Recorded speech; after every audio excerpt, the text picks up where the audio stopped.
Jours pour lever l'interdiction générale et absolue de réunion, je vous le disais, dans les églises, mosquées, synagogues et dans les temples également. Bonjour François Claveroli, vous êtes président de la Fédération protestante de France. Est-ce que ça veut dire qu'on peut imaginer que dans une semaine ou deux, on retrouve dans un temple, en ce qui vous concerne, 50 personnes réunies au même endroit ?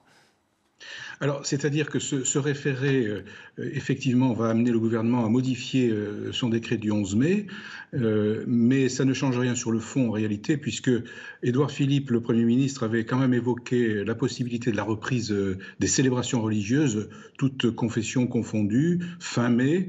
On avait évoqué le week-end de Pentecôte et on y est, enfin plus ou moins. Donc voilà, c'est ça que je voulais dire. Hein. C'est donc en fait, sur le fond, pas grand-chose, c'est ça que vous me dites.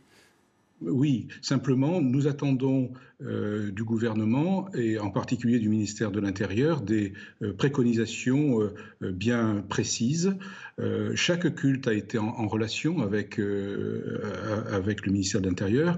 La conférence des responsables des cultes a été aussi entendue. Donc chacun a fait ses préconisations. Il y a une synthèse qui va parvenir et c'est cette synthèse que nous attendons maintenant pour mettre en place. Alors c'est les mesures de distanciation, c'est la gestion des flux à l'entrée et à la sortie des édifices cultuels ou des salles de culte, c'est le gel hydroalcoolique mis à disposition, c'est la désinfection des lieux, des objets, des poignées de porte, etc. C'est toute une série de mesures.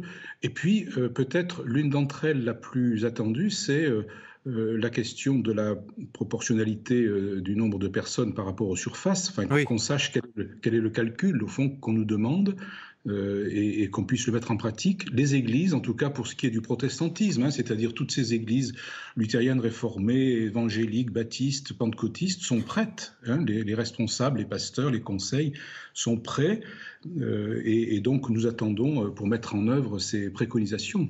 Vous attendez le protocole, finalement, comme un protocole dans les écoles, dans les collèges, dans les entreprises, professeur Zambrovski.